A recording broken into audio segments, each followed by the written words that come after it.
Hey everybody, Craig Cottle, Director of Nature Line School, doing another of the Stanford Outdoor Supply Bug Out Survival Supplement Kits.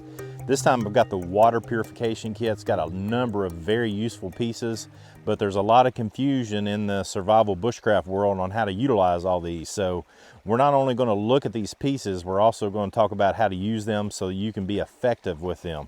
Alan's doing a great job with these kits, fantastic. He's offered a code NRS10 to get a discount, and we hope you use it because these are great kits. So this particular creek right here is a good illustration of why you need to purify and filter your water. It's a great little out in the middle of nowhere creek, right? But because I have knowledge of where this runs and where it comes from, about 300 yards that way are horses that poop and pee in the water source up there. Okay, it's a problem. So that is going to be in this water source right here. You never know what's coming down from the water source because where you're located, it could be miles the other way. So first off, know the sources when you can. And when you can't, you've got to use these supplies. So find an area where the water is flowing. You don't want to get into a stagnant pool of water before utilizing any of this. But let's go ahead and find this nice rock right here. We'll throw this stuff out there and we'll talk about it. So we've got a lot of stuff here as it relates to water filtration and purification that we need to talk about, because this really gets missed in good solid discussion. All right, so this first item is a compressed towel. These are pretty fantastic little pieces of equipment, really. They don't take up much space, and whoa, just about dropped it in the water, which is what we're getting ready to do. So I take this and put it in the water, and what this does is it very quickly, rapidly fills up and gives you an opportunity to carry water and squeeze it.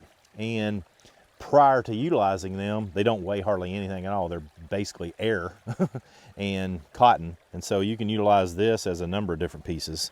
So that seems small and insignificant, but those are really cool pieces. Hey, this next piece is a Frontier straw, and these are utilized for water filtration. Let's be clear about that, not purification. So open this bad boy up, get in there, and you literally have a straw if you're unfamiliar with using these. What's inside this plastic housing is, in essence, a charcoal or an activated cold filter. And so you literally put the straw on it, activated charcoal in here. What's going to happen is you're going to draw water and it's going to be really dark. You don't want to take that into your system. That's the same stuff they use on drug addicts to pump their stomach and make them throw up. So it's not good to take that in. That's only when you do it the first time. Once you do this, the loose stuff is going to come out the first time. You just spit it out and then you go about your business using it as a filter. Just for emphasis, you all, this is a filtration, not a purification piece of equipment. Very important.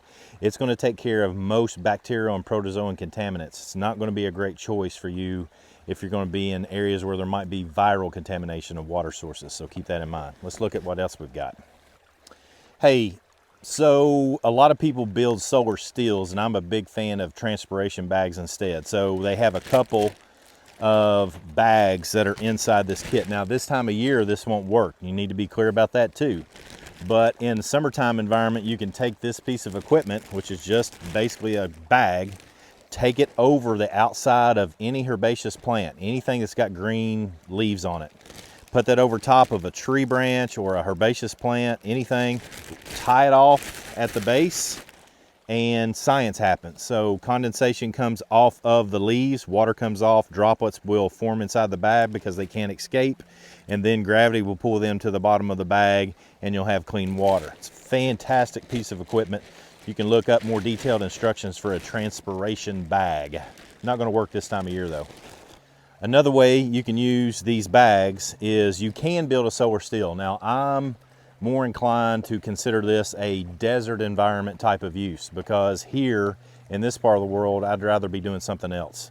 But you build a solar steel, dig the hole, put this in the bottom of it, put a plastic bag over the top, and again the same thing happens. You fill it full of vegetation or anything that's condensation is going to come off of, and once that happens it hits the bottom of the bag, drips off into this cup.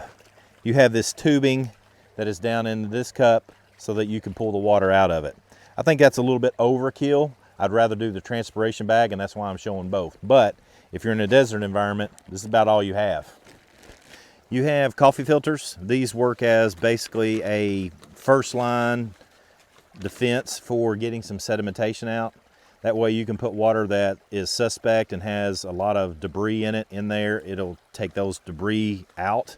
That does not filter and make your water drinkable though. Keep that in mind. It only gets the sedimentation out. It's a good thing to do before you use any filter. You can do that in concert with these plastic bags. These are stand-up bags. The way I like to consider these things and utilize them is always have one that I know has clean water in it and one that has suspect water in it.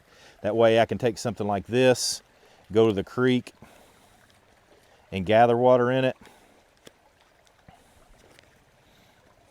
Oh, it's got a zip top on it, my bad. So, open this up.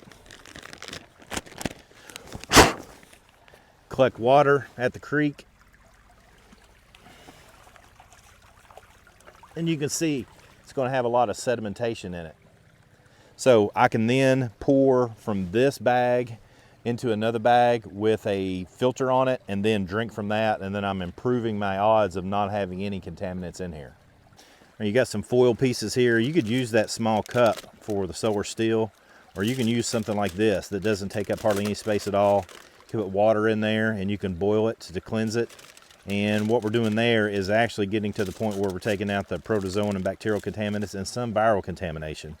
But we also have activated charcoal pieces in these mesh bags that we can utilize just like we use the filter. You can pour water through these mesh bags and that'll act as a filter as well.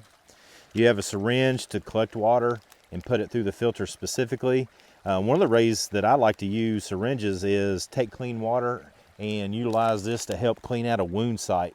Helps push a lot of water into a specific wound site so you can get debris and stuff out of there. That's a side note on this.